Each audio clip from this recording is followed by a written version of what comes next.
The following program is brought to you by the League of Women Voters.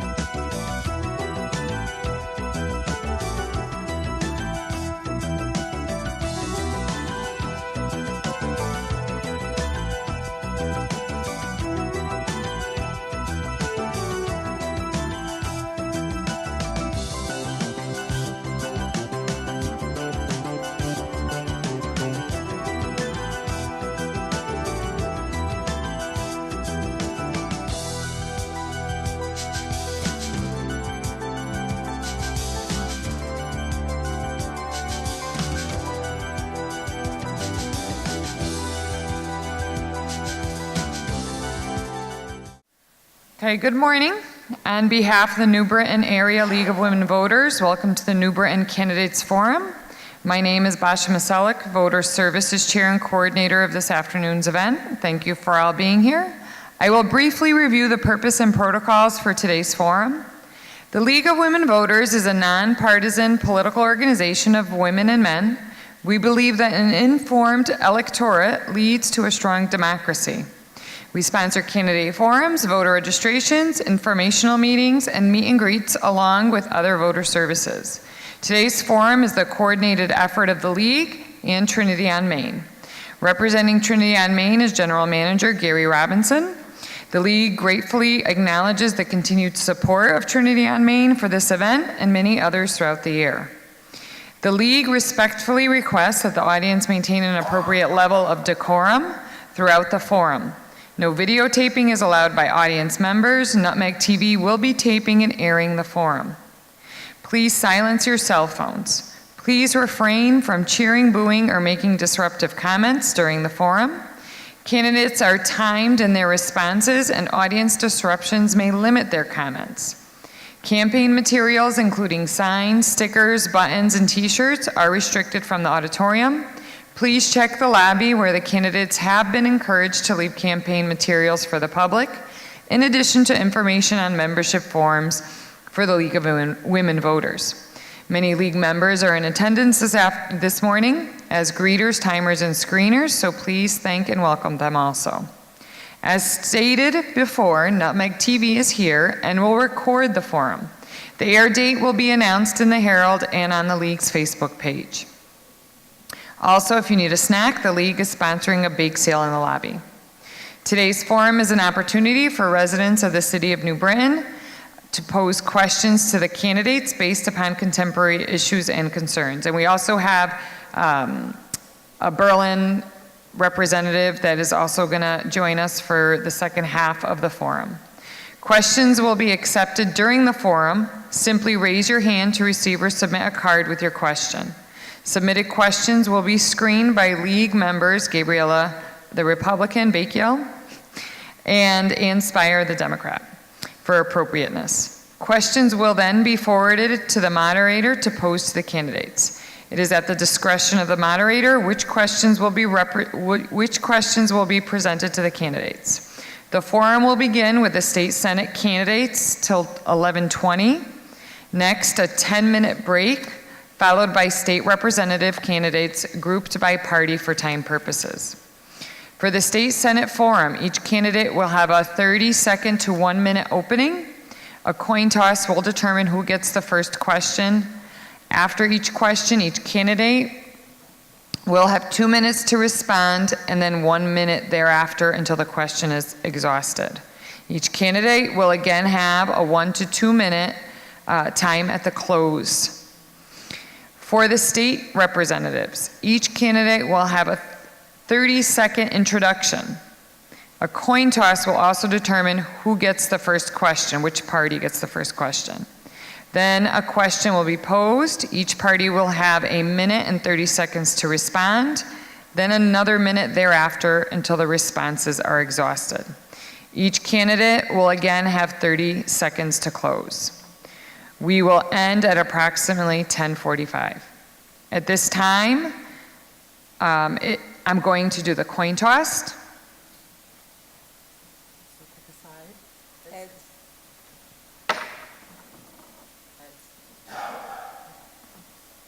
So it's heads, so Ms. Gerentana will go.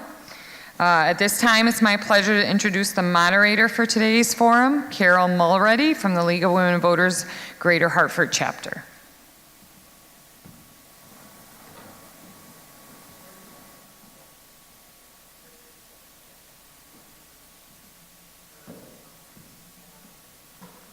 Welcome everyone to this forum for the New Britain Berlin. Very happy to be here to represent the League and to help our candidates introduce themselves to the voters. Since Ms. Garetano got the first toss here, she may have her opening statement right now. Thank you. I want to say good morning to everyone for the League of Women Voters Candidates Forum, and I want to thank the League of Women Voters for having this Candidates Forum. It's very important that we talk about issues that face our state. I have served as a state legislator for going on 17 years. My interests are healthcare, education, and economic development. I have strongly supported issues that ensure good quality of life for my constituents, like raising the minimum wage, paid family and medical leave, pay parity for women, and of course protecting the rights of persons with disability and retirement security for our seniors. I have been endorsed in this election cycle by Planned Parenthood, the National Association of Social Workers, the Connecticut Realtors, American Federation of Teachers, and also endorsed by the Working Families Party, just to name a few. I have and will focus on job training and education, such as advanced manufacturing, alternate energy sources and production, and supporting our small businesses and incubator startups. The 6th State Senate District has consistently reduced unemployment over the last 7 years, and helping businesses to stay and expand, like the Jackson Laboratories in Farmington and Pratt & Whitney Job Growth and Development has helped our economic security. Thank you. Thank you. Mr. Smedley. Thank you. Good morning, everyone. I would also like to extend my thanks to the League of Women Voters and to all of you who are here today, and also to my opponent, Senator Gerentana, for participating in this forum with me. I also agree that it's a great opportunity for us to discuss the needs of our state. I have been a lifelong New Britain resident and currently sit on the City Council as the minority leader, elected 3 times successfully. We, as a team on the City Council, have slowly started to change the way that things happen in New Britain, and it's for the positive. We made those tough decisions that needed to be made budgetary-wise, and made some policy changes to allow New Britain to function easier, which equaled more transparent government and ease of access for our constituents to city services.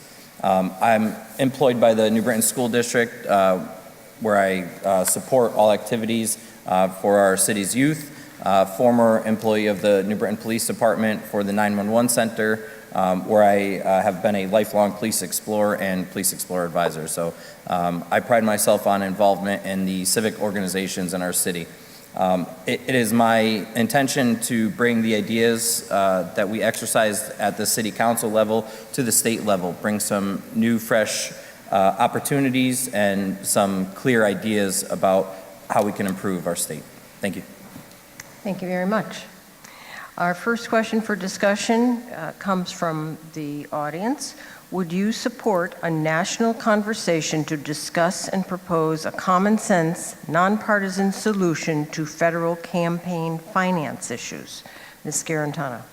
Yes, absolutely. The influx of dark money into our state in this current election cycle is appalling. The fact that we have the decision on the Supreme Court level and the federal level of the Citizens United has, I believe, caused considerable chaos in our election system. It really is unfair here in the state of Connecticut, where we have the Citizens Election Program and Fund, which has certain guidelines that make sure and ensure that with public financing, all candidates abide by the same rules. This has helped many, many individuals run for state office And I am proud to say that way back in 2007, I helped implement this program in the state of Hartford, working for the State Elections Enforcement Commission. I believe, yes, there should be a conversation. We should take some common sense steps and approach to make sure that we talk about our elections and how they are run, and certainly about the kind of money that is utilized, not just here in Connecticut, where we have unique rules, but also across the country. Thank you. Mr. Smedley. Thank you. The short answer is yes, and the explanation behind it is I would have to agree with some of what Senator Giarratana explained. As local level politicians, we're held to a standard under the Citizens Election Program, and they're pretty strict. I think most everybody in the room either has had their hand in politics here or understands.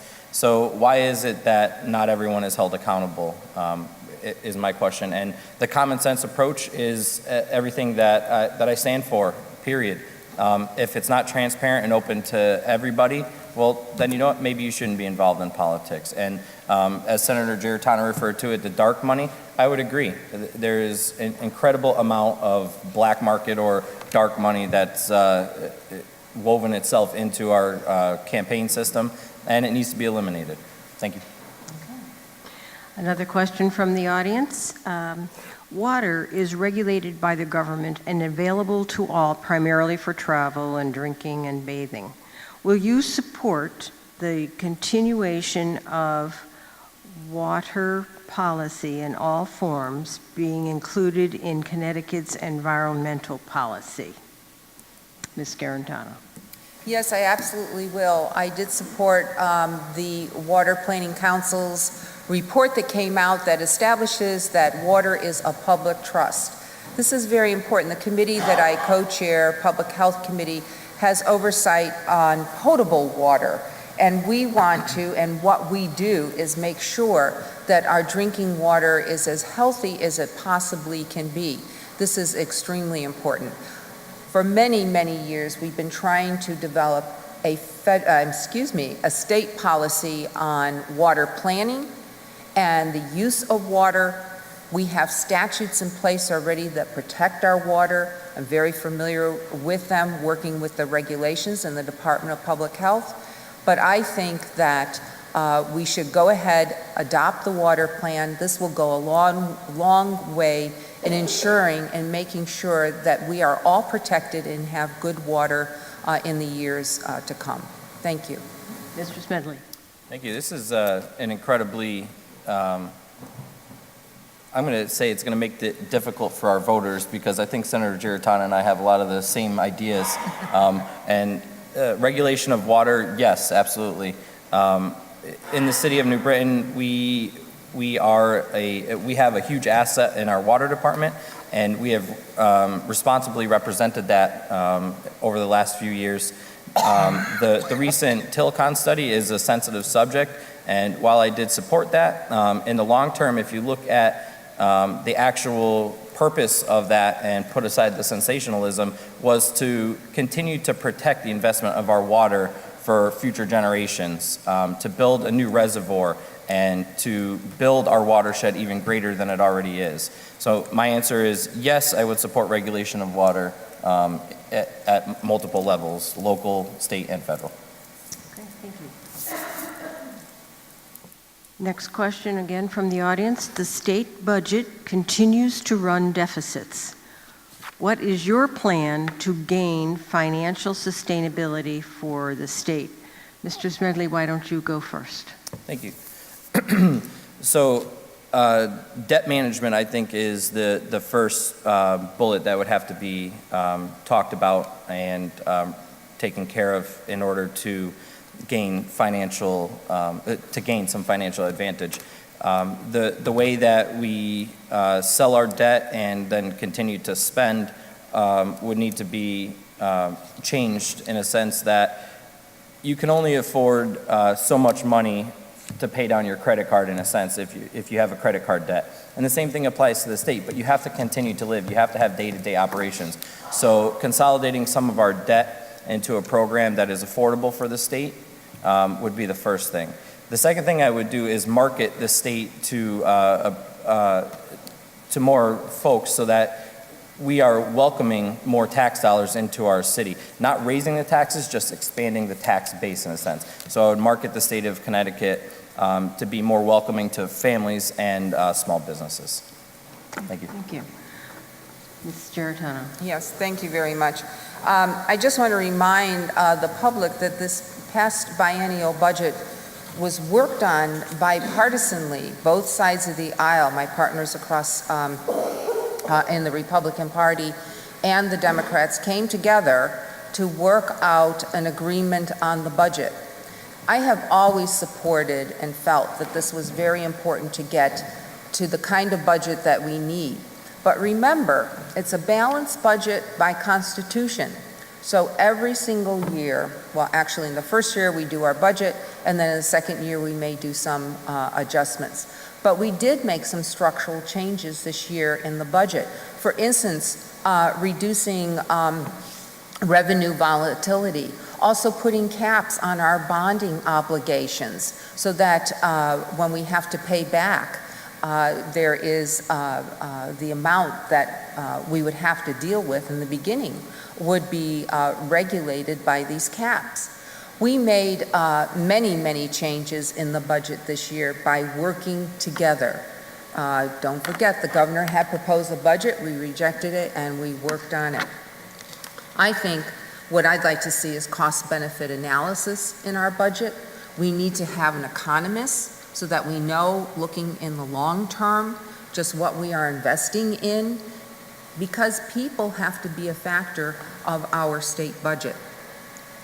Another structural change that we did actually and worked on over this past year is in our tax system. We removed some of the tax expenditures that were no longer really being utilized. Tax expenditures are money that we actually spend, if you will, on the other side of the budget. That's actually spending on the tax side. So we have taken steps, and certainly I will work in the future to continue this good work. Anything further, Mr. Smith? Next question is a question that's favorable to, in the policies, issues, and positions of the league. This is on health care. How should the state respond to the changes in federal funding for the Affordable Care Act, sometimes called Obamacare? Mr. Smedley, again, you can take this first. I'm having difficulty hearing the last part of the question. Okay. It was a How should the state respond to the changes in federal funding for the Affordable Care Act, or sometimes called Obamacare? Well, I think the state needs to take the position in favor of our residents. The Affordable Health Care Act is designed just to do that, to provide affordable health care to all the residents of the state of Connecticut. And the state, excuse me for a second. So the Affordable Health Care Act allows all residents to gain access to health care. And at this point, the changes that the federal government is proposing would hurt some of our residents, and I believe wouldn't allow the fair, balanced access to health care that we currently have. So the state needs to take a position of saying, hold on a second, what is the real problem here? And transparency in our health care system, I think, is part of that problem. And finding ways to hold healthcare providers and prescription drug companies accountable for the pricing of these things, I think, would help to regulate some of that. Thank you. Ms. Giarratano. Thank you so much. Actually, our state has taken steps already to adopt many components of the Affordable Care Act. This is very important. This past session, I actually worked on legislation that would grant or give to women here in our state the 10 essential health benefits that came out of the Affordable Care Act. You know, it's unfortunate that our state now has to face again another decision going down the road, which will also be a fiscal burden, to decide what we are going to be covering in our state health plans, what our insurance companies have to cover. These are all challenges that we will have to make. But there has been ongoing discussion regarding the Affordable Health Care, the Act, and how we can modify, change, and utilize this and make it happen in our state. We still have the Access Connecticut. We still have the ability for people to buy private insurance on the marketplace. And fortunately, some of the components of the ACA, like pre-existing condition coverage and also coverage for children up to the age of 26 on their parents' plans, are still part of our insurance coverage. We will have to meet those fiscal challenges as we go along, but as I said already, we've started to adopt some of what had happened on the federal level because we are concerned that we may not have it here on the state level if the federal government does rescind or change the ACA. Thank you. Next question. Do you support putting transportation funds in a lockbox? And that goes to you first, Ms. Gerentano. Well, I consider that our transportation, basically our infrastructure, is probably one of the most important issues that faces our state. It has for quite a while. We don't live down south, so to speak. We don't have roads that basically go year to year unchanged. And of course, our biggest challenge is that we have quite a bit of traffic that comes through our states. I think putting it in a lockbox, there is a constitutional amendment on our ballot this year. You could actually go and look at it from both sides. Do we really need a constitutional amendment to put our transportation fund in a lockbox? Or is this something that we should be doing regardless? I'm not going to advise people whether to vote yes or vote no on that, but I feel that we should, as we've had in the past, we should utilize the funds that we have. Usually we collect them from gas revenues, but that's a challenge in itself too, because the utilization of gasoline, and of course it fluctuates, and that fluctuation affects the revenue that comes in from gas. But I feel in the long run that we should have abided by our transportation fund. And the public could vote for the constitutional amendment. I did approve when I was in the Senate, of course, this past year, and the previous cycles, that we should go ahead, if need be, and put these kinds of funds for transportation and an infrastructure improvement into a fund that we can't use in other areas of our budget. Mr. Smedley.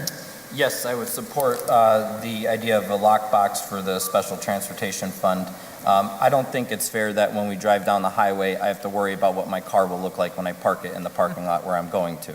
And the continuous stories that we hear about bridges and the failing bridge system and the work that needs to be done on our bridges, and then the congestion that occurs in some of our heavier trafficked areas along 95, 91, and 84. We need to take a bigger look at what the ultimate goal is in the end and how that money will help us. And the only way I think we can do that is to protect the money that has been designated for the transportation infrastructure. I am against any tolling system, and if elected, I will be very vocal about the fact that we need to rescind the $10 million toll study. I do believe there is a place for some form of tolling, for instance, on our HOV lanes, like a premium during congestion hours, things like that, outside of the box ideas as far as tolls. But yes, direct answer, I am in support of the lockbox for the special transportation fund. Okay, the person asking this question had a very specific one on whether you support the constitutional change that's proposed on the lockbox or not. And we might infer what Ms. Gerentano discussed with us, but could you each answer that question? Do you oppose or support the constitutional amendment versus what we now have in statutes? if I'm I correct? support the constitutional amendment. Okay. I do too. Okay, thank you very much. The next question has to do with CTN television network, which is in various ways a way for the public to find out what's going on at the legislature. It's a nonprofit, nonpartisan management team. What do you see as the ideal configuration of a state public affairs TV network as a tool for citizen information? Who owns CTN, the Connecticut Television Network, and how should it be managed? Ms. Giarratano? Well, our Connecticut network, news network, started off as, I thought, an excellent idea that we would have all of the work that we do broadcast. And of course, as we've gone along, there have been budget challenges regarding CTN, as we've had in many other areas, and had to make some choices. My understanding with CTN, first I would really like to see the way it was run. We did have staff that was hired and covered everything. Excuse me, now they are talking about, I believe, putting this in with a third party or maybe a private owner. I think this is part of the public's right to know, and I think that CTN should be available to people without the kinds of restrictions that have been talked about or putting it into private hands. Mr. Smedley? I also agree that CTN is part of our citizens' right to know about its government. It provides a form of transparency that may not always be accessible to others. Tele-streaming and or web streaming our government's work is important. Not all residents can make it out to all meetings and or have access to other forms of communication. So being able to watch those videos online at a later date or to view them on television is important. I believe that it needs to be a bipartisan effort so that there's no bias in what is put up on the website and or in the television stream. And I would hope that I would encourage my fellow colleagues, if elected to the state senate, to come together in a partnership to help regulate in a bipartisan manner CTN. Thank you. Do you believe that Connecticut's current marijuana laws make access to marijuana too difficult, too easy, or about right? Mr. Smedley. So, I believe it makes it too difficult. And I am in favor of supporting the legalization of marijuana with regulations. Age, obviously, and then some policies need to be developed along the lines of DUI enforcement. We also need to have the same field sobriety tests or some form of measure to protect those driving. I believe that if we did legalize marijuana, obviously we would have better access to it for the question, but we could also use the tax money from that as another form of revenue for the state. Thank you. Ms. Giarratano. Thank you. I actually worked on much of the language and laws regarding how we regulate our medical marijuana, and over the number of years.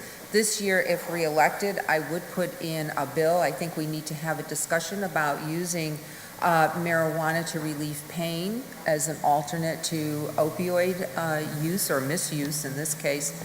I do feel that because of the regulations that we do have in place with medical marijuana, some of them, and I've heard testimony at the Capitol, which is ongoing, some of the regulations that we had probably need scrutiny and probably modification or change. As far as legalizing marijuana, I believe we should take those steps. Don't forget, in other states that have legalized marijuana, that it is regulated. It doesn't have anything to do with the black market or eliminating the use of marijuana and selling marijuana with the black market. But to take these kinds of steps, as I learned with medical marijuana and with legalizing marijuana, there are ways that we can ensure that the product that will be available is appropriate for use by adults. So I have been part of this ongoing discussion. I have actually worked on many pieces of the legislation that have gone into regulating marijuana, including research, which there's a dearth of research, unfortunately, on marijuana in our country. And I feel that Connecticut should be making some progress in this area. Thank you. Next question is on redistricting. Not of redistricting. Oh, redistricting. If elected, will you sponsor legislation to make Connecticut's redistricting commission nonpartisan instead of the current bipartisan makeup? And also, if elected, would you support establishing an independent citizens redistricting commission similar to California's to draw legislative district lines after the next census, which is in 2020? And let's go to Ms. Geritano first. Thank you. Redistricting, and I know, having been in the legislature for at least 3 cycles of redistricting in our state, is in political hands. I think that, and I would agree that we have to take some steps here to make it a little fairer. But we know from court cases around the country and from discussions that people have been having that this has turned out to be quite a challenge. I'm sure you all, or maybe some of you are familiar with what happened in Pennsylvania with the way that one particular district was gerrymandered so badly. And then the court saying it has to be redone, but both sides, both parties still arguing about it from what I understand. So it's another issue that we should have a conversation about.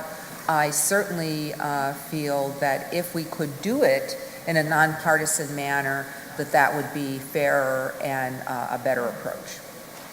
Okay, Mr. Smedley. Could I just first ask for the repeat of the second part of the question, where you talked about the independent citizens? Let's see, just got mixed up with another question. If elected, would you support establishing an independent citizens redistricting commission similar to California's to draw legislative district lines after the next census? I'm going to begin by answering that part of the question, and the answer is yes. It's part of the transparency, common sense approach to government that I take. It only makes sense that the citizens become part of it. Not everybody understands the district lines or redistricting, and I think it's important that those citizens, as an independent third-party group involved with the legislators, would take part in determining if redistricting needed to occur after the next census. Thank you. Okay. Next question, and this will go to you first, Mr. Smedley.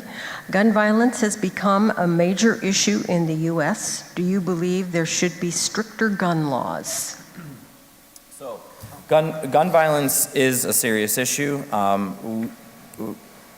specifically related to school shootings. I take this every day. I wake up every morning as a director of security for the high school, and I say a little prayer every morning, and I do that because I have 2,500 students in my building who could possibly be exposed to that weapon that we don't know about. And I definitely support the Second Amendment. It is everyone's right to own and bear arms. I do believe there should be some tight regulations on the sale and transfer of firearms within our state and across state lines. And I believe that the manufacturing of automatic weapons and or semi-automatic weapons also needs a little bit further regulation. There is no reason that anyone in their house should, unless for hunting purposes, needs to have a cache of ammunition and or large semi-automatic weapons. Our kids have access to these guns on the street in the black market or wherever they live. And it's unfortunate. Would regulation solve that issue? No, I realize that. But the state can take measures for enforcement of illegally owning firearms or illegally obtaining a firearm and have some strict consequences for such. Thank you.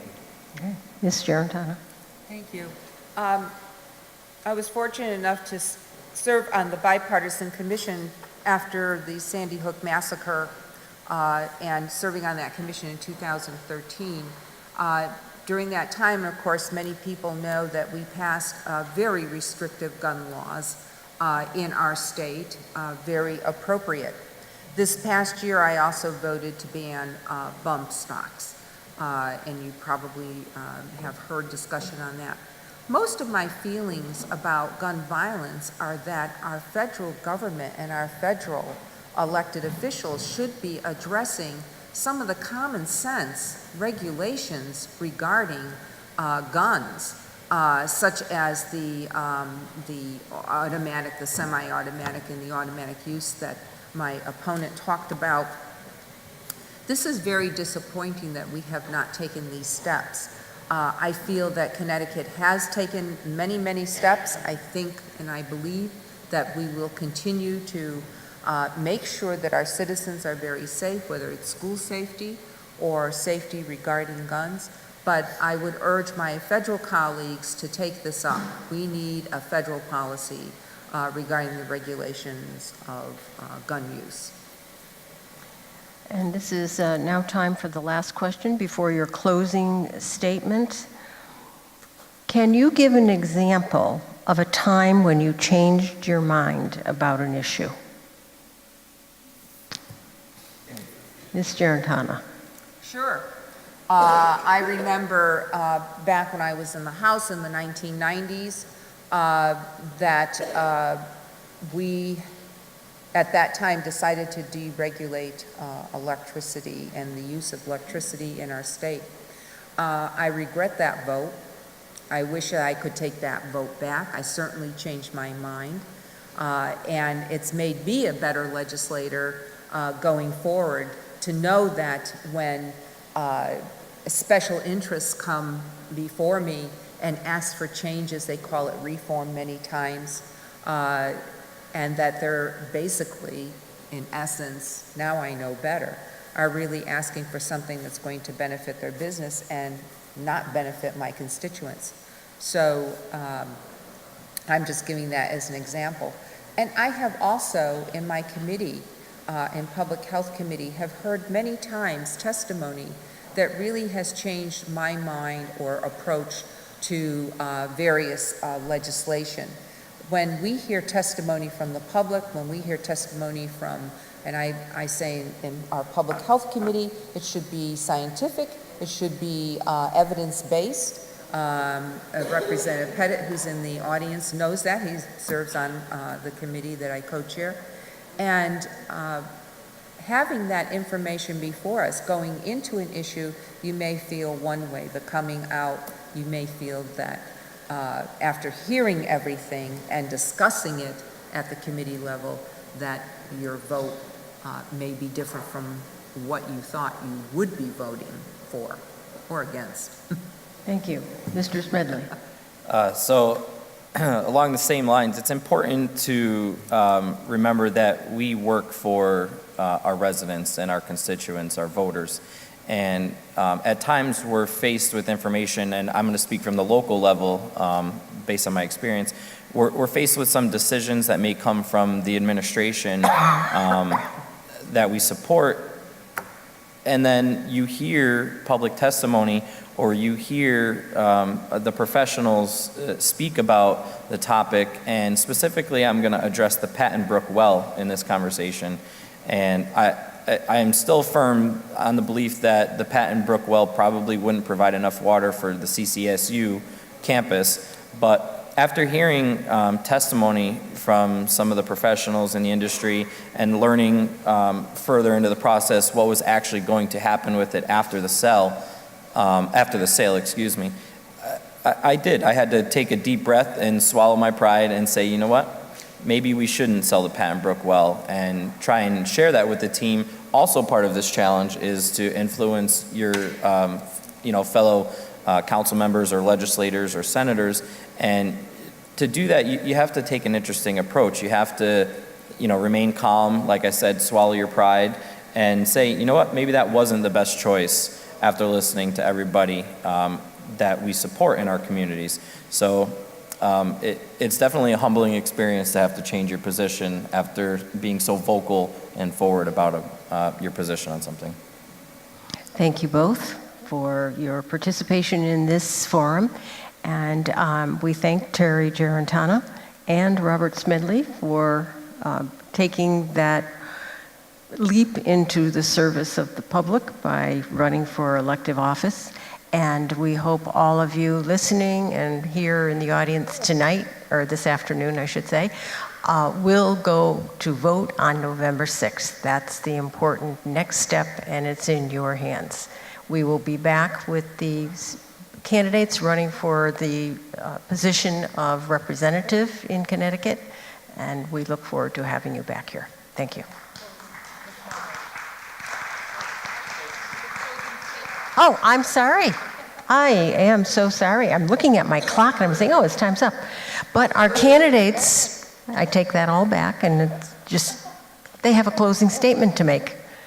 Ms. Gerentano goes first, I think, because she won the toss. Okay. Thank you. I just want to say I'm very proud to have been able to and hope to continue to represent the people of the 6th District in Berlin, in Farmington, and of course in New Britain. We've accomplished quite a bit in the legislature over the last number of years. We always have a challenge with our state budget. I can't remember a time when we didn't have a challenge with our state budget and a lot of discussion about it. But going forward, I know that we have put in place many, many kinds of laws and regulations, and also we have put in place the ability for us to grow as a state. And I talked a little bit about this in the budget process, some of the structural changes that we have made, and I know we'll be making some going in the future. I hope to serve again for the next 2 years as state senator. Some of the things that I would like to accomplish as we go forward is free community college. I think that this would be a wonderful opportunity. So many states around, there's over 17 states that have instituted free community college for their residents.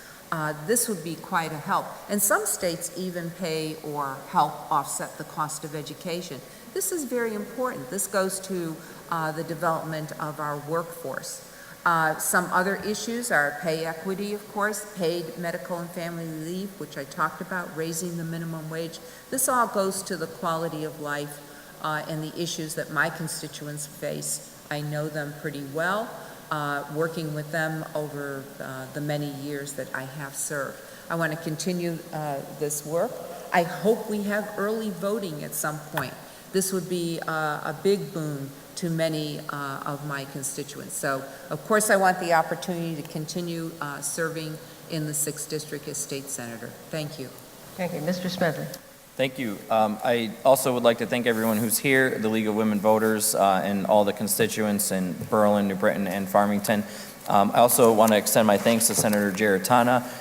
We've had a great campaign so far, and I know that we both intend to keep it that way. The first day when I announced that I was running for state senator, I actually bumped into Senator Gerentana at the Smalley School groundbreaking, and we shook hands, and we're going to keep it that way. So thank you. I would like to focus, if elected as state senator, on a few key areas as well. The transportation issue is important to me, and our public safety, school safety specifically, and our education system, the ECS equation that helps fund our school districts needs to be redeveloped, relooked at, and everybody needs to take a step back and say, okay, what are we doing wrong here? The municipality sharing, the money, the pilot money payment in lieu of taxes for a city like New Britain is difficult to swallow. We have a large amount of non-taxable properties in the city, and I believe that the state should step in a little bit more and provide some more assistance to municipalities such as New Britain.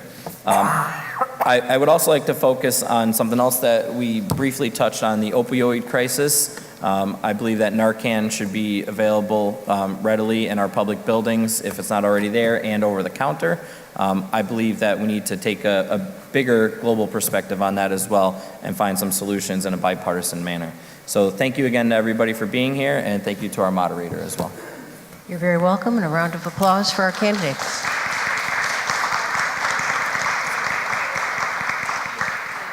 Thank you very much, and everything I said before should have come now, and we look forward to having you back for the representatives. Thank you. We're just going to have a 10-minute break. There's snacks out there, coffee, and if I could just have all the representatives come up in about 5 minutes so I could speak to you. So we're going to take a 10-minute break. Okay, we're going to just go over the timing rules again. For the state representative, each candidate will have 30 seconds to introduce themselves. We just did a coin toss, so we're going to start with the petitioning and Republican side. A question is going to be posed. Each party will have 1 minute and 30 seconds to respond. Then another minute thereafter until the responses are exhausted. Each candidate will also get a 30-second close. And we're going to end at approximately 12:35, around there. We don't want to go over too much. So we will start for round 2.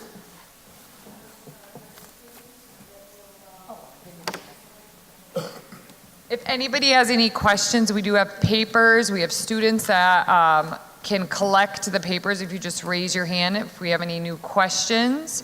And the moderators will screen them once again, just like they did before.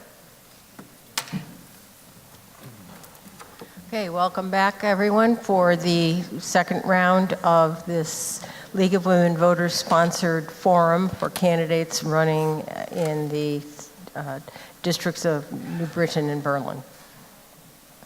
So the first part of this program is for opening statements, and we are going to start with Mr. Mayo.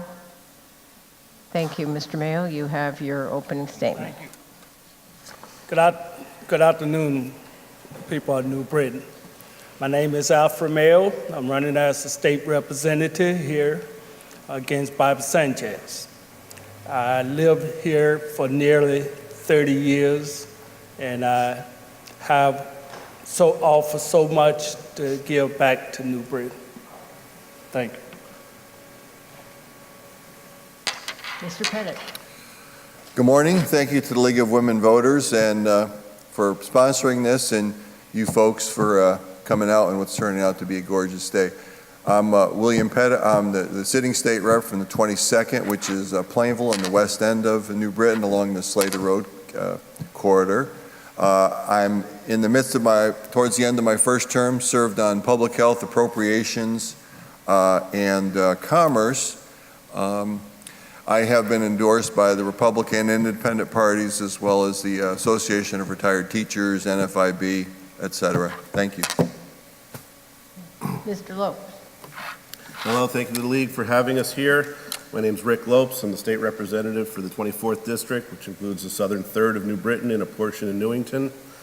I came to politics as a social worker, and I didn't come to it with a policy agenda or an agenda of my own to move forward in politics. I came to it as a social worker would, someone who wants to give back to their community, someone who wants to be a voice for those people who are not heard, and stand up for the rights of people who don't have the means to sometimes say things like to get what they need. So I've spent these last 6 years focusing on trying to be as compassionate a state rep as possible, looking to the groups of people who need help, and I'll continue that soon. Thank you. Mr. Sanchez. Hello, good afternoon. I'd like to thank the League of Women Voters for giving us the opportunity to be here today. My name is Bobby Sanchez. I have been in office since 2011. I was a preschool teacher here in the city of New Britain for about 20 years. And then I went into social work. It's something that's dear to my heart. And been serving the community. I've lived in this community all my life, born and raised here in New Britain. And I do advocate for everyone in this city, especially for education cost-sharing grants that we need in this city so desperately. Thank you. Thank you. Mr. Terziak. Thank you very much. Thank you to the League of Women Voters of New Britain and Berlin for hosting this forum, and to the good folks from Community TV for taping it for view later. I'm Peter Terziak, as was mentioned. I'm a liberal Democrat. I am not in favor of pussyfooting around and pretending that we have to protect rich people at the cost of regular people. Thank you. Thank you. Mr. Ireland. Thank you very much. I'd like to thank the League of Women Voters of New Britain and Berlin for holding this forum today. Just to give you a brief background, I'm retired. I do some voluntary work in town, such as I'm the chairman of the Planning, Recycling and Solid Waste Commission. I'm also a member of the Connecticut Recyclers Coalition Board of Directors, and I intend to serve everyone in my district, and I will hope to make Plainville a better place. Thank you. Thank you. Mr. Arasimowicz. I knew I was going to do it. Arasimowicz. Perfect. Good morning. Thank you very much. I appreciate the League of Women Voters for hosting this event, and glad Community TV here is also here. I better hurry up because sometimes my last name takes 30 seconds to say. So I'm the Speaker of the House in Connecticut, but I'm the state rep from Berlin. I grew up in the town of Berlin, have a lot of family here in New Britain. I want to make my state, my town, a better place. I've worked in a way bipartisanly to make that happen. I make my decision on what's best for the constituents of the state of Connecticut. Thank you very much. And as reported earlier, we will be going back and forth between the Democrats, and then it will go to the Republicans in the petitioning candidate. There is an opportunity to rebut, and anyone can speak at that time with a very short follow-up. Thank you. So I'm going to address that big question that's in front of our state. The state budget continues to run deficits. What is your plan to gain financial sustainability for the state? And this goes to Mr. Pettit first. The end part was financial stability? Financial sustainability. For the state. Thank you. Well, you're right. It's a massive issue. The projections from the Office of Fiscal Analysis is for a $4.6 billion deficit for fiscal 20 and 21. So it's going to take a bipartisan effort. We are going to have to perhaps think about making government a little bit smaller. We're going to have to think about where we can have some efficiencies of consolidating agencies. You've all read about people talking about perhaps selling some of our assets that are not being utilized at the moment. But it's a big lift. For being on appropriations, I saw in meeting rooms that when you're in a room for 6 hours and you're looking to cut $100 million, that's a ton of money. So we're talking $4.6 billion. It is a big lift. So I think we're going to have to rein in our bonding a bit and only do the things that we desperately need at the moment as opposed to the things that we want. So I think it's going to be a tough lift for all of us, the people that get returned in the next session, because that's a lot of money. So it's going to be tough to do. Hey, Mr. Lopes, why don't you take that as this Democrat position? We do face, the largest thing we're facing as a state down the road is our long-term debt. It has grown to proportions where the state is paying so much of its income to pay on our debt load that it's affecting our ability to perform essential services. In a bipartisan manner, thanks mostly to the Speaker's leadership on this, we have shrunk government over the last two budget cycles, and been very disciplined by paying, probably the first time in 50 years, we've had 7 or 8 consecutive years of paying our debt load properly and not pushing that can down the road. And that has been, or never, and that has been something we have to continue in the future, to stay very disciplined on paying down debt so it does not stay a problem indefinitely. That, along with further efforts to create efficiencies in government and stay lean, and spurring economic development are the only ways out of the future. Thank you. Okay. And additional comments? Mr. Mayo, would you like to rebut? Yes, in order to sustain our budget, we need a governor that's going to come in and look at the whole scenario of the budget and find cuts. You're going to have to be able to allow the towns surrounding here in Connecticut to lower their taxes and bring in more business. I think the next governor is so important to the people that he must be prepared to give the people what they need. Anyone else here? Mr. I would just like to add to that, thanks to my friends up on the stage here. What we did in the state of Connecticut was historic over the last 2 years. 2 consecutive bipartisan budgets, with the governor excluded from the negotiations because his beliefs and his wants weren't consistent with ours. We enacted a spending cap that was constitutionally adopted by us, promised to the voters in the early 90s, but adopted by us. We passed a volatility cap to ensure if we have a spike in income into the state of Connecticut, it goes to pay down long-term debt. Doesn't just go out in projects that are special to any one legislator. We limited the governor's ability to bond because we believe putting things on a credit card isn't good fiscal practice. That was done by the incumbents on this stage specifically. We are moving Connecticut in the right directions. It's not moving as quick as we'd like it to do, but fiscally, we're taking the steps necessary to continue to build this state into the great state we know it can be. Okay. Anything further from Mr. Petter or Mr. Mayo? I think Representative Lopes hit it at the end of his statement. The other half of it is job creation and driving economic development, because we're not going to be able to just cut our way out of it. We need to increase business in the state. The more people we have employed, the more businesses that come in. Obviously, those people create taxes and revenue, so that's certainly a big part of it. Okay. All right, thank you. Continuing with the money issue that we have before us, a question from the audience is regarding how expensive it is to live in this state, and specifically, how would you lower property taxes? Another question that is related to this budget thing, and how you help cities and towns with those property taxes, relates to the payment in lieu of taxes program called Pilot. What do you propose when you're talking about lowering property taxes to involve the Pilot funds and get New Britain to have the full percentage of monies that it's supposed to get? So this question goes now to the Democrat side. Mr. Sanchez, would you like to start?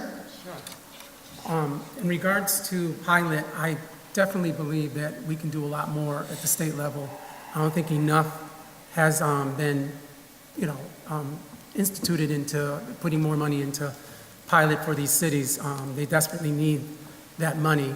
But at the other end of it too is that the cities have to start also looking at their own finances as well. And at the state level, there are other things that we can do in regards to spending.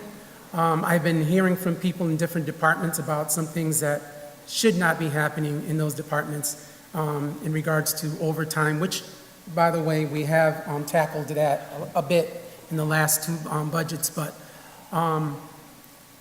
there's so much more that we got to do in regards to helping the cities. And in property taxes, one of the things that I would love to see eliminated completely is the car tax.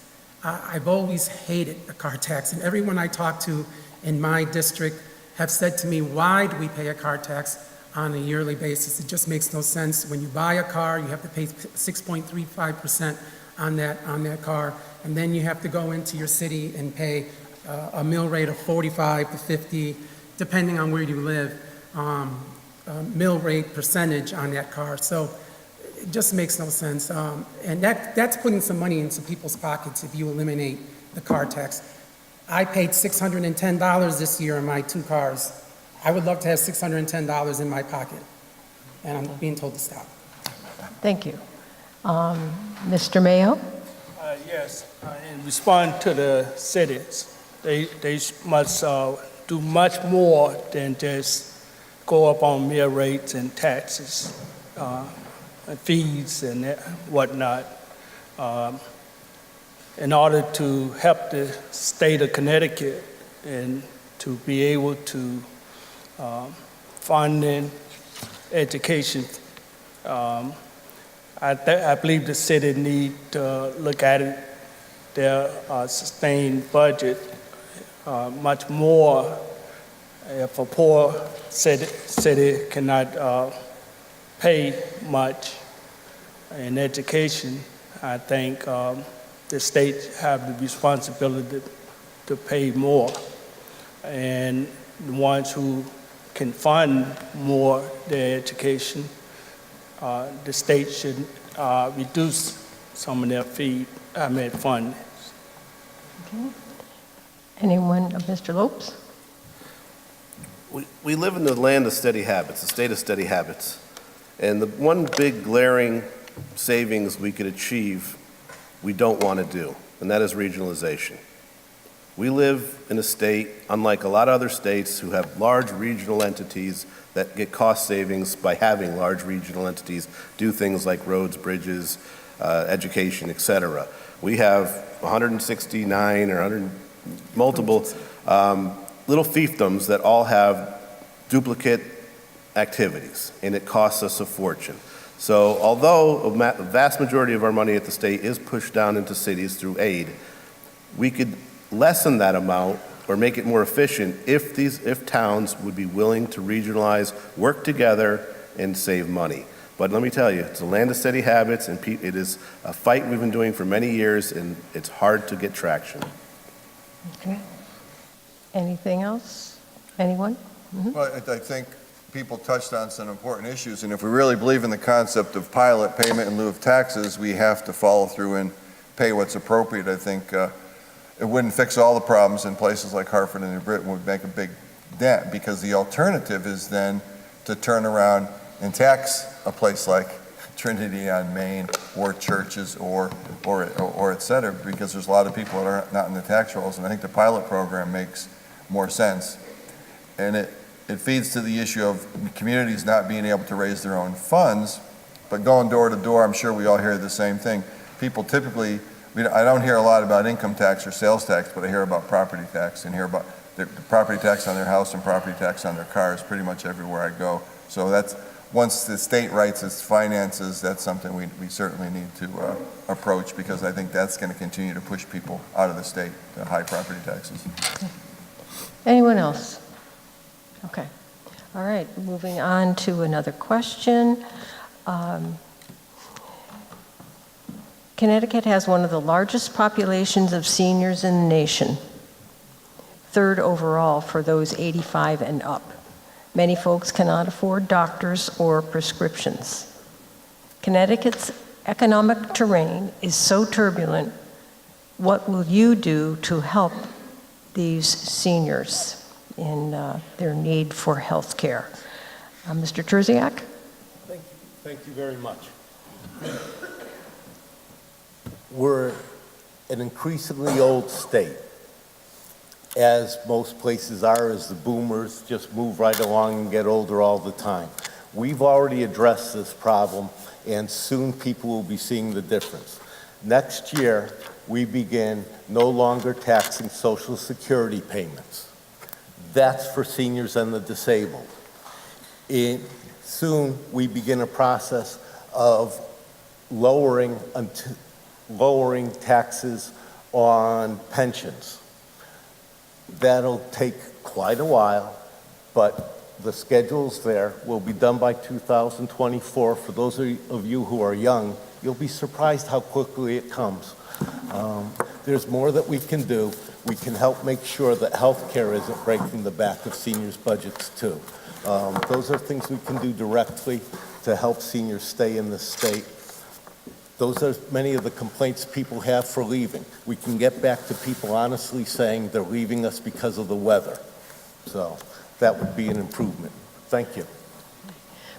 Mr. Mayo, would you like to comment? Yes. In order for Connecticut to get back on the right direction, I think we have to encourage our young generation and open up these job centers and where people can look for work and be educated, have the skills that they needed. So far, under the Democrat, this has not been fulfilled by the minority groups that many people expect would happen.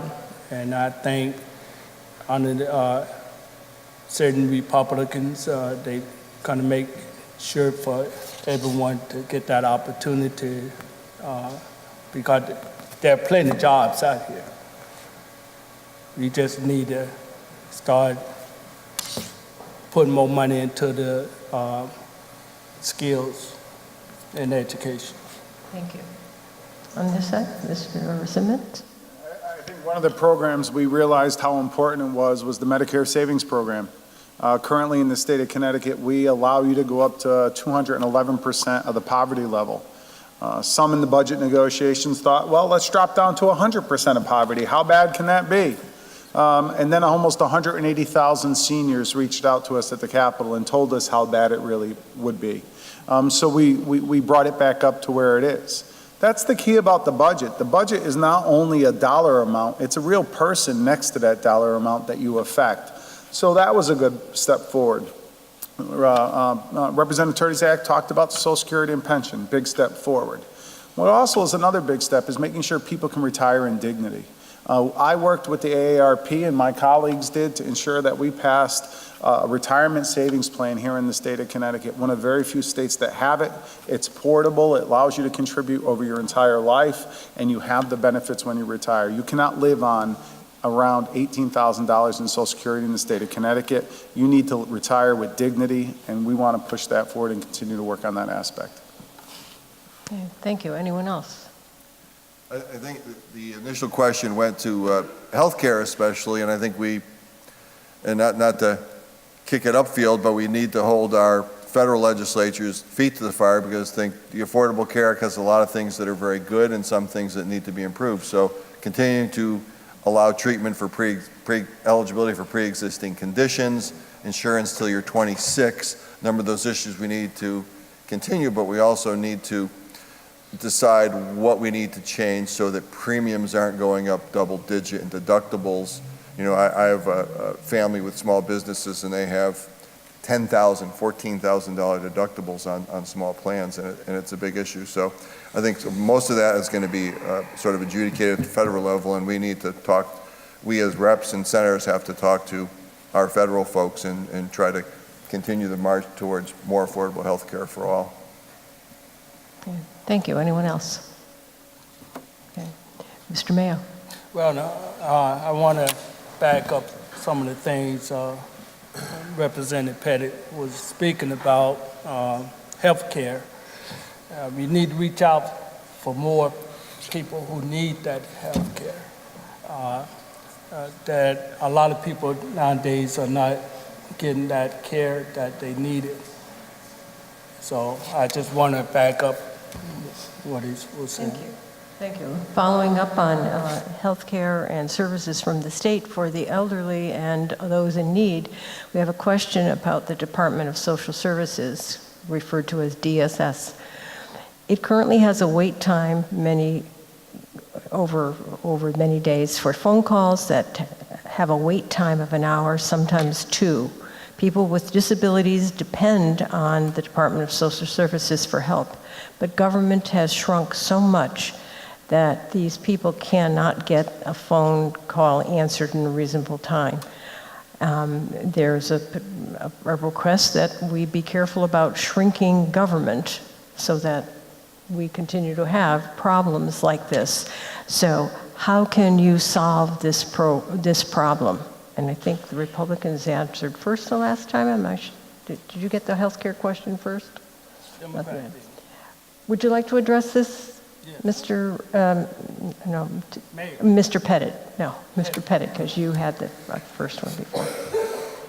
Well, I think it comes down to the commissioner of the agencies and the committees of cognizance, meaning the reps and senators that are involved with the committees that deal with these issues. If people's needs are not being met, that's got to go right to the top to the commissioner, and you need to institute changes.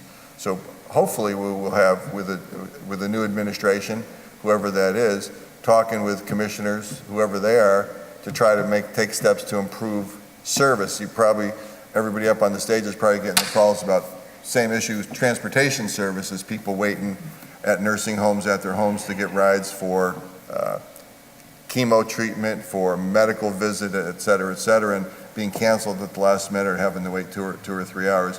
There was a public hearing on that issue, and it's improved, but it's really important for people in the audience and people in the viewing audience later on to know that if they're waiting for rides, if they're waiting for service, you need to contact your rep or senator and give us the details so that we can research it and sort of document what the issues are, because we need to know specifically what the issues are so that we can address and try to institute change. So just complaining in a general way doesn't help, but complaining very specifically, here's what I needed, here was the date, here was the problem, and calling whoever's district people are in is really helpful to compile that information.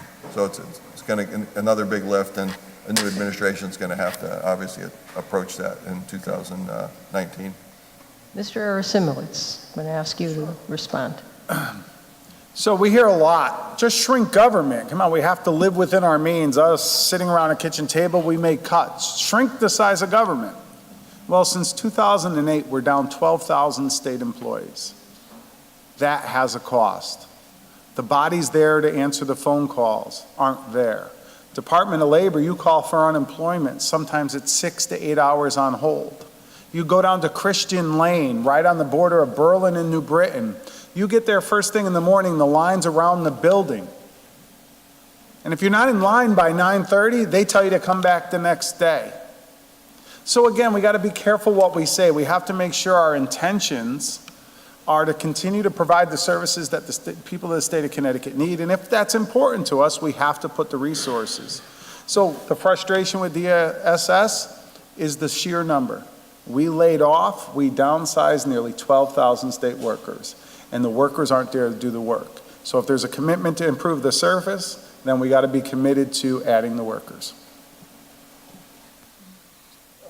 Not only the city should be held responsible for those who don't have insurance. It should be the state.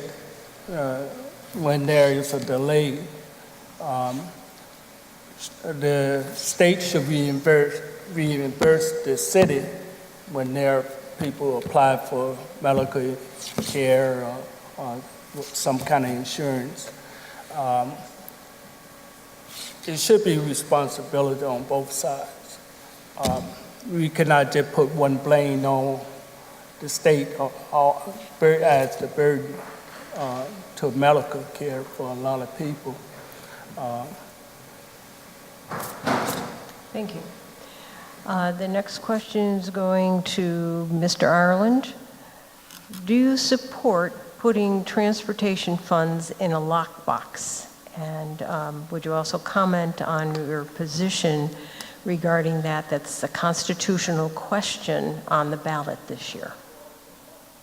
I do believe that a lockbox should be created, because right now there was a report that came out that over 300 bridges were deficient, and we have to start putting money away in a lockbox to make sure that these bridges are fixed, because not only for safety reasons, but businesses will have to depend on them delivering their goods and services.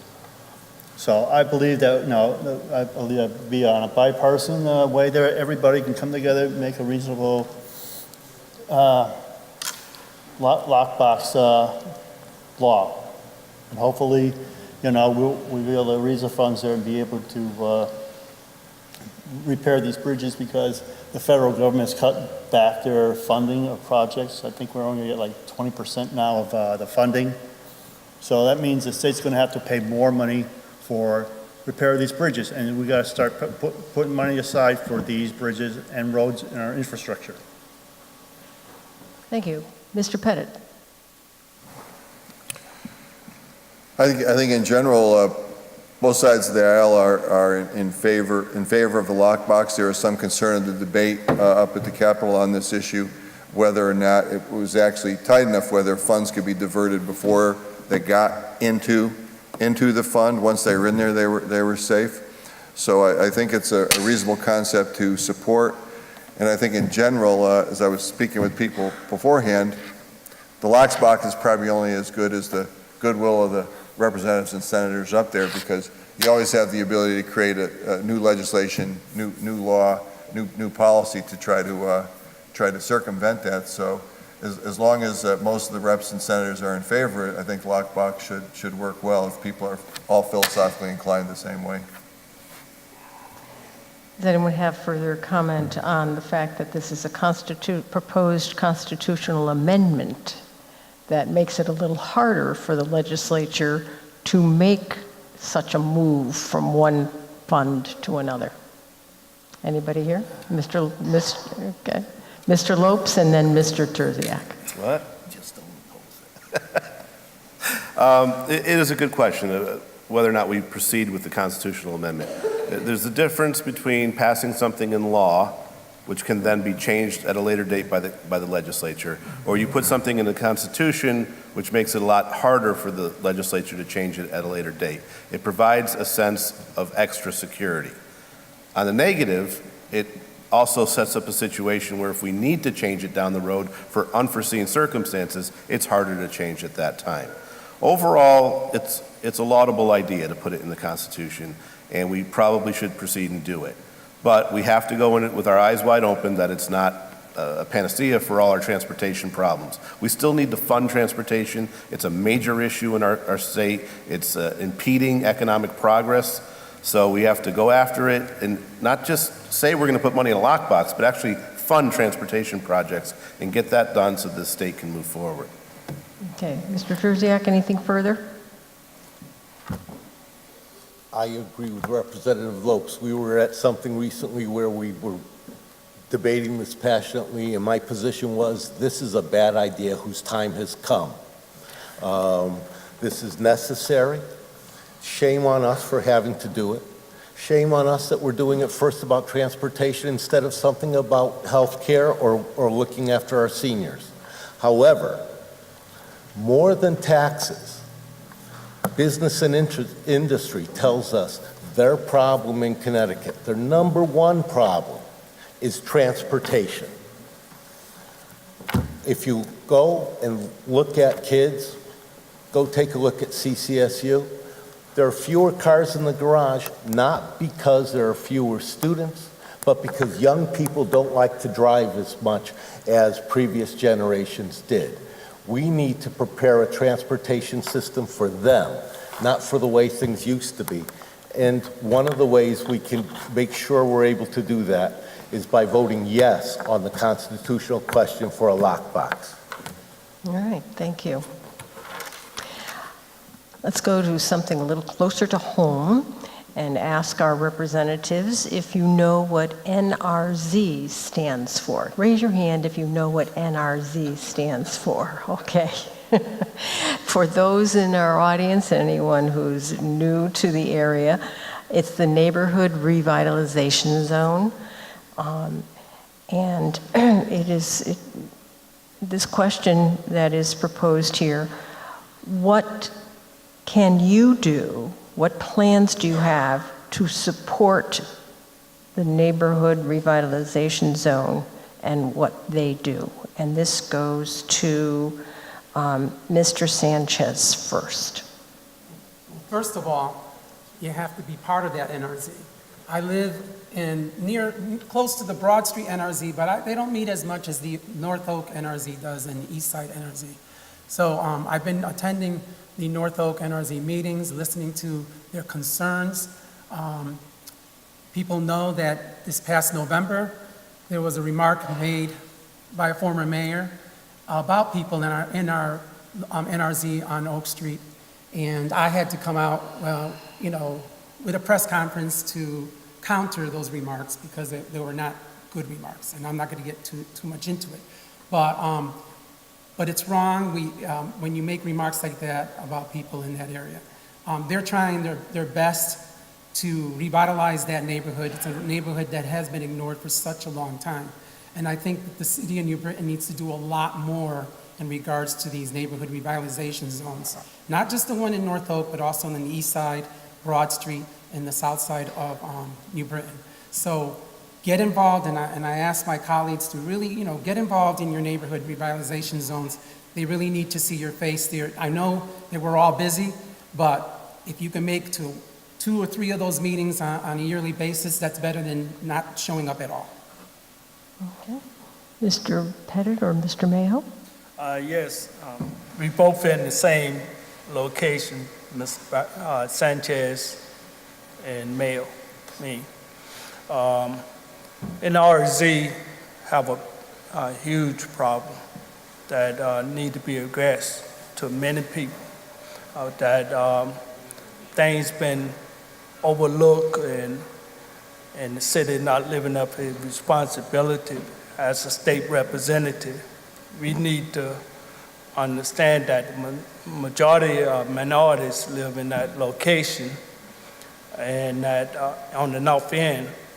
And some of the things that the state is not putting much more funding into to help the ones who in need it. Especially a lot of people don't have heating and food, and we need to put more state effort or money into that in the north end. Talking alone is not going to help the people, the north end organization. They need much more than just word of mouth. Thank you, Mr. Mayo. Anyone else? Mr. Lopes. It's a personal issue for me. Back in 1993, a very young and slender community organizer named Rick Lopes went to a conference where they brought out this idea of neighborhood revitalization zones. I came back to work here on Broad Street and I said, we should do this. And it became a little bit of a contest between us and Waterbury about who would create the state's first NRZ. The Broad Street NRZ was, by hours, the first NRZ in the state of Connecticut, and we've seen the fruits of that labor. Broad Street, 1993, was a rough spot. It's now a destination spot. It's really become a jewel in New Britain's history. We can do the same things in other neighborhoods. North Oak NRZ is right now leading the way on addressing the issues they have in that community. The NRZ is an integral part of how residents of a community can get active and get their voice heard in government. So that's the tool. That's where it's important. They have to be encouraged and they have to keep working so they can address their problems. Thank you very much. An issue that's quite important over the years for the League of Women Voters has been its interest in federal campaign finance reform. What is your position on campaign finance reform? And would you support asking for a national conversation to discuss common sense, nonpartisan solutions on federal campaign finance reform? So, who did I go to next? Okay. Mr. Terziak. Thank you very much. I'm having a little trouble hearing the questions because of the acoustics here and because I'm hard of hearing. I do have my hearing aids in. I put in new batteries because I was having so much trouble. Doing my best. Campaign finance reform? Your position and... There is not another country in the world that allows the anything goes Wild West system of financing federal campaigns like America does. When people tell you they're against campaign finance reform, ask them to tell you the countries that don't have some kind of a system and leave it to whoever has the money to control the conversation. Nobody does it that way because it's wrong. That's part of the way the powerful hold on to power and the people lose it. I'm in favor of campaign finance reform at every level. I think that the hurdles people have to make to qualify for it in Connecticut are too high. This is something that has to be good for regular people to be able to level the playing field. So I'm proud to be a Democrat in the party that's always supported campaign finance reform, both on the state and federal level. All right, and what about a national conversation? Could you help get that started? I'd rather just pass a law. Okay. We've been talking about this forever. If anybody doesn't understand it, ask the person next to you. We don't need a national conversation. We need campaign finance reform. All right, Mr. Pettit. That's just my opinion. And he doesn't feel strongly about it. I think we should continue the conversation, and people on both sides of the aisle have heard me talk, have said, I think one way we could help this whole issue is by shortening campaigns. I know most of the guys up here, and most of them can tell you what they think in 20 or 30 minutes. They don't need a 6-month campaign to tell you what they think. So I think if we, I know we're free speech and everything in the U.S., but I don't know that we need to, the presidents need to run for a couple years, and state reps and state senators need to run for 6 months to run for office. I think if you shorten campaigns, there'd be less time to spend money, there'd be less need for consultants, there'd be less need for the tchotchkes that we hand out and mailers and all the other things. So I think part of it could just be by limiting the time that you're able to campaign. All right, so I'd be in favor of much shorter campaigns in general. All right, thank you very much. This next question goes to Mr. Ireland. Veterans served when they were called in the past. They came back in need of both physical and mental health services.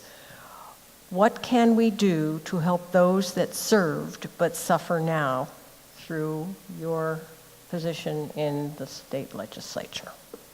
Well, I would like to sit down with the Veterans Department and now tell them, what do you need to improve veteran services? I mean, they answered the call, and we should be there to help them work with their injuries and disabilities. I mean, I know what it's like. My father was a veteran during the Korean War, and I had an uncle that was in during World War II. So fortunately, they didn't need the services, but you see every day now, some people, they really do need, people are either having a struggle getting the benefits or anything. So I would work with the Veterans Department to improve that and deliver a first quality rate service to them for serving their country.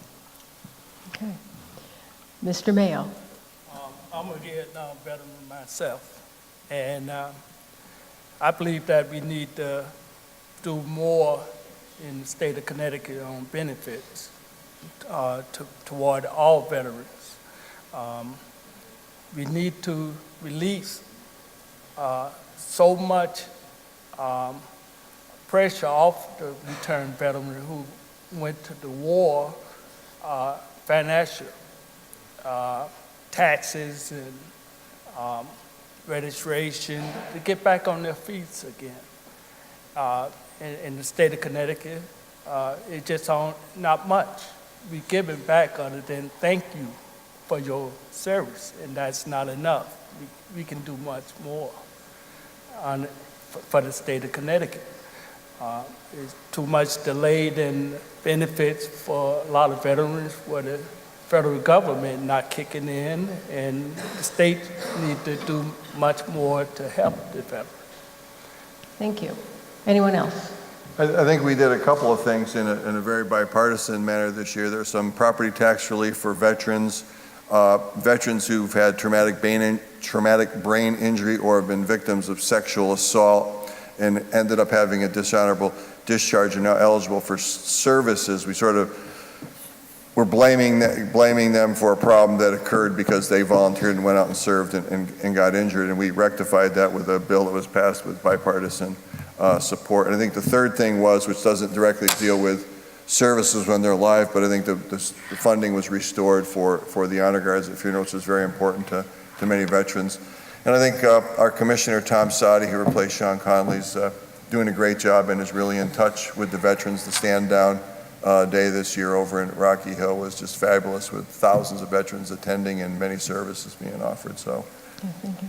And to add briefly to that, the governor also recommended almost $2 million in cuts to the Department of Veterans Affairs that we all stood up and said absolutely not, and we funded it. That would have had a detrimental impact to the veterans of the state of Connecticut, and we worked in a bipartisan way to make sure they have the funding to provide the services.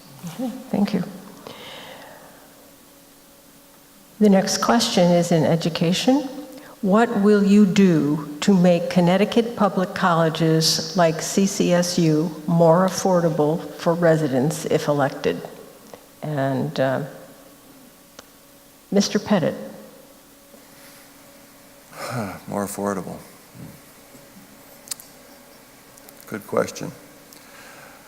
I think my perception in general is that we've funded to the Yukon system in huge extent, to a far greater extent than we have the state university and community college system, and perhaps we need to even the playing field a little bit further. There's certainly been some suggestions from outside of the system and within the system when it has to do with the community college system that perhaps we don't need 13 and we perhaps need to coalesce the thought of a little more regionalization in a small state. In terms of lowering costs, I'd have to say right off, I don't have any direct suggestions at the moment. I think the price of the educations certainly at Central, Western, Eastern, Southern are certainly far more affordable than at private universities. Without limiting staff or opportunities, I think it's a difficult reach to cut tuition at those places.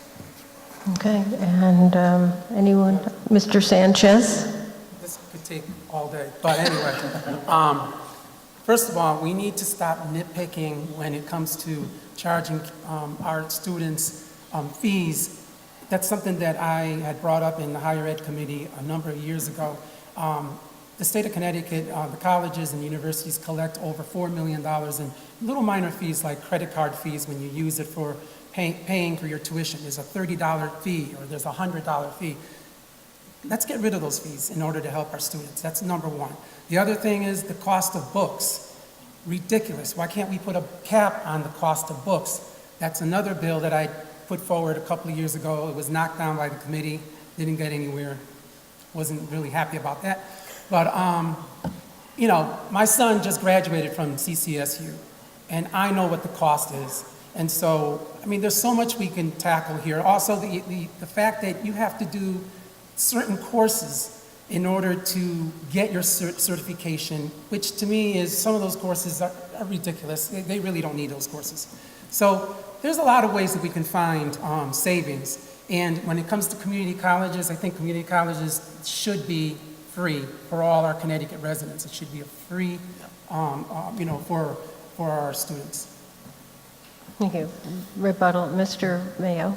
Well, cost of education keep going up is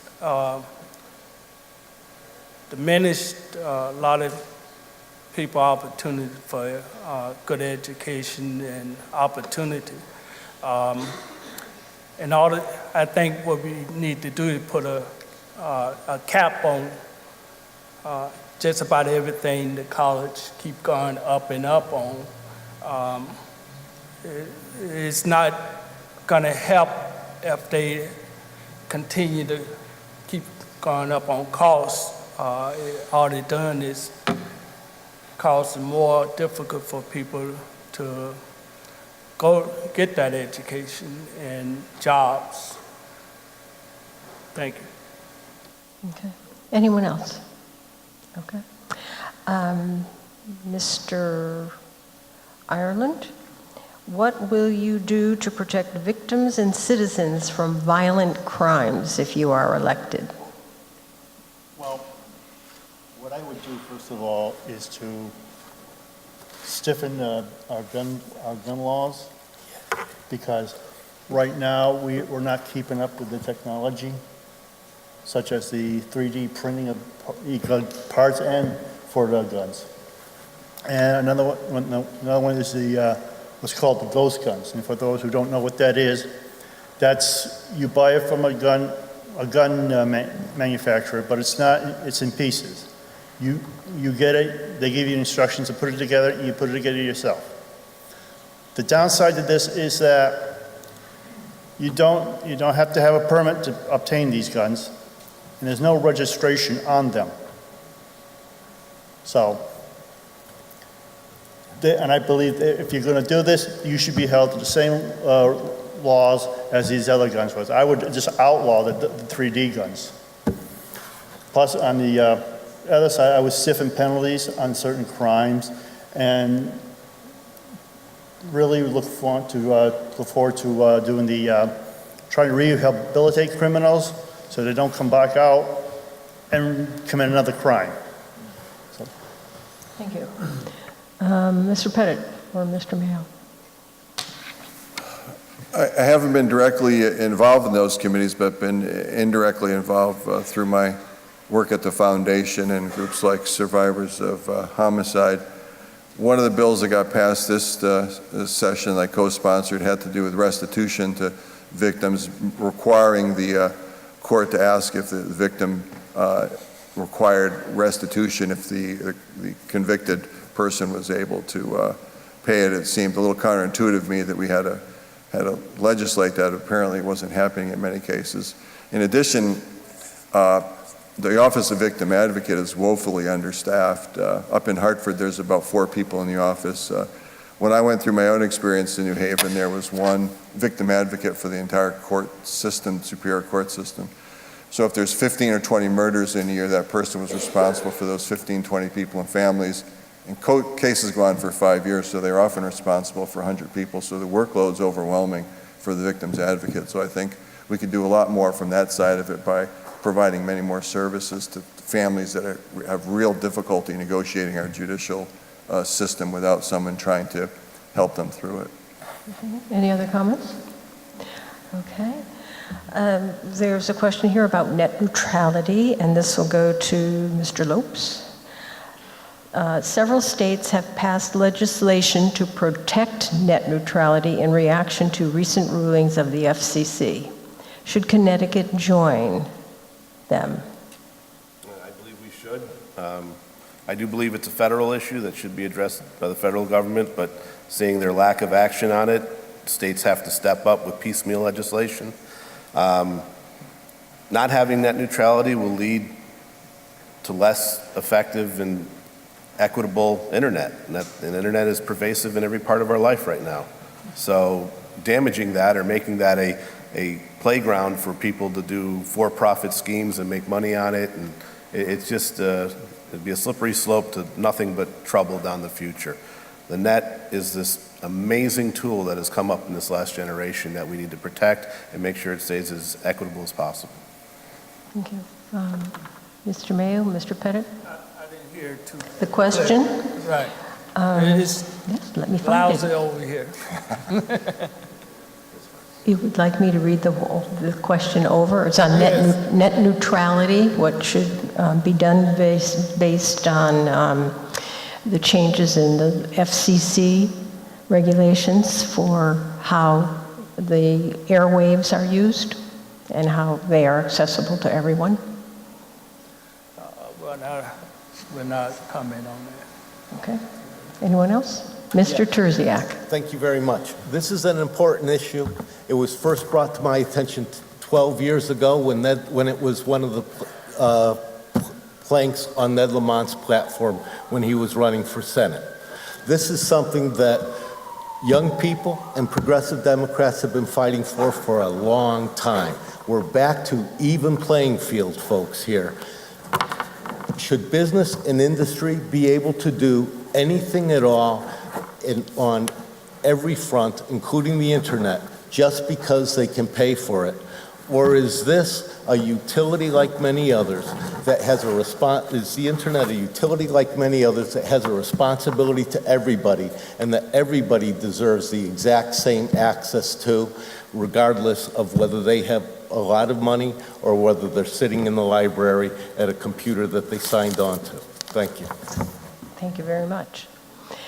We have come to the time of closing statements, and we'll start with Mr. Mayo. Thank you, League of Women Voters, for the opportunity to be here today and air out my ideals to become your state representative here in New Britain. As you heard, there are many things that we have discussed and need to change here in this city. And the state have a lot of problems that we can do to make a difference. I'm asking, come November the 6th, to vote for Alfred Mayo. Last 6 years, Bobby Sanchez have not lived up to his obligation in our city, and I'm looking forward to be elected November the 6th. Thank you. Mr. Pettit. Thank you for this opportunity. It has been a lot of, if you don't know it, and these guys aren't going to tell you, being up there is really a lot of hard work. It's a lot of time. So it's really not a part-time job. It's really a full-time job. It's been a pleasure to represent the people in Plainville and New Britain.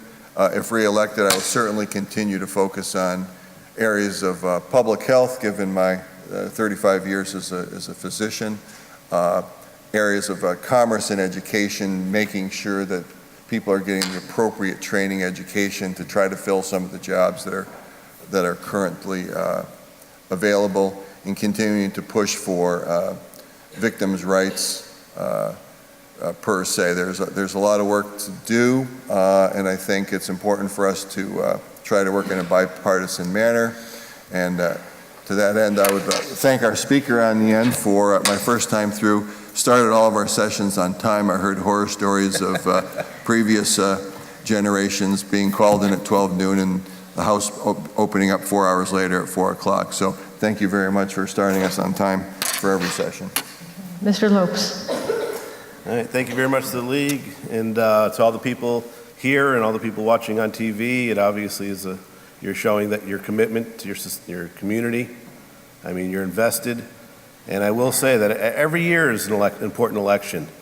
But after door knocking quite a bit and watching the news, unfortunately, this year may be one of the most important elections of our generation. There is unrest and anger at levels we have not seen in a long time. There's a lot going on wrong, and not to be too partisan about it, but it starts at the top of the presidency.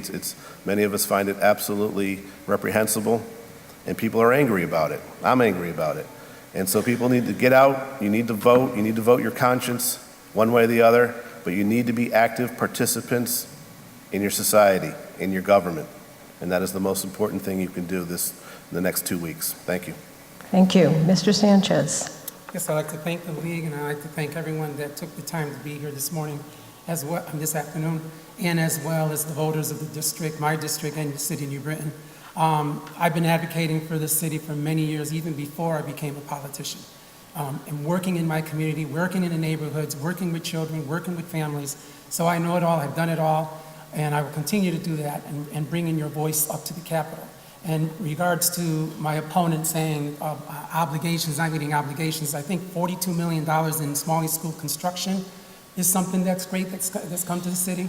$2 million in ECS, an extra ECS money for this year alone. And since I've been up there in 2011, I brought in $15 million in ECS for the city of New Britain.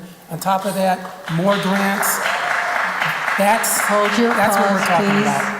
That's what we're talking about. That's what we need up there. People advocating for people. You put us there. We're supposed to be doing your work, not our work. Okay, thank you, Mr. Sanchez. And Mr. Terziak. Thank you very much. Thanks to the League for hosting this. There are so many things that time hasn't allowed us to bring up yet. A big reform of our tax system, and some of it's going to have to be as creative as other states are. Let's talk about a sugar tax in beverages of a certain size, for example. A sales tax on services, now that we have a service-based economy instead of a manufacturing-based economy. Another thing we should be paying attention to, especially in a college town with an aging population, is our marijuana laws. We have made progress with decriminalizing and with regular marijuana for adult use and with medical marijuana, but we have to do more. If we want to have fewer people in prison, one thing we could do is make it so that police are no longer able to walk up to somebody and say, "I smell marijuana, step over here, please." That's a legalization, not legalization matter. And by the way, if we want to see more minority members in our police departments to reflect the communities they're in, then they need to be they need to be no longer asked and judged for having a history of using marijuana. We're just cutting people off. By the way, back to New Britain, we're a college town, and the place in society where marijuana use is growing fastest by leaps and bounds is senior citizens. Thank you very much. I could go on forever, but there's 2 stop signs here. Thank you. Thank you very much. Mr. Ireland. I too would like to thank the League of Women Voters for offering the opportunity to come here and talk to everybody here and also watching on TV. I pledge to everyone in my district, as well as the state of Connecticut, people in the state of Connecticut, that if I'm elected, I will fight hard for them, because I know the problems that they're going through right now, because I've known people who are going through those problems, and my wife has went through some of those problems too. So one of my goals will be basically the environment, public safety, such as toughening the gun laws. Another one of my projects will be on cyberbullying and bullying in schools. I know a person I know somebody that had a child in school. They were being bullied. They took it to the principal, and it wasn't resolved, so they had to take them out of school. And also, one of my challenges, I feel that the state of Connecticut has a lot of good assets going for it. We just need to get the right people involved, and I hope you will be voted in to be one of those people to lead the state back to greatness. Thank you. Thank you. Mr. Simowitz? Yeah, thank you. If you count my military time, I've truly enjoyed my 28 years of public service. I try to give back to the communities I represent. I try to give back to the state as a whole. Representative Lopes, Representative Terziak, and Representative Sanchez give me the opportunity to be the Speaker of the House. It's one of my greatest accomplishments. And what is so great about it? Reaching across the aisle, showing that the people in the state of Connecticut that it can be different, that your party label doesn't define you and say whether it's a good idea or bad idea, but people can get together around the table and do what's right for the state. I want to continue that. This is my last election. I have no future aspirations. I've told my caucus I'm going to give them 4 years as Speaker of the House to make it a better state. They've entrusted me in that. I humbly ask the voters of the 30th District to give me that opportunity. Connecticut's best days are right around the corner. We've done a lot of groundwork. Let's just get it over the finish line. Thank you. Thank you very much. And our audience can applaud our candidates at this point. Thank you. And they certainly are right that there are a lot of other issues out there, but I thank the audience for the questions that you have presented to them today. And we thank our candidates certainly for taking that important and time-consuming step of running for public office and serving in our legislature. So again, thank you all, gentlemen, for being here. Where are the ladies this year, right? We need some ladies here. Thank you very much, and remember to vote.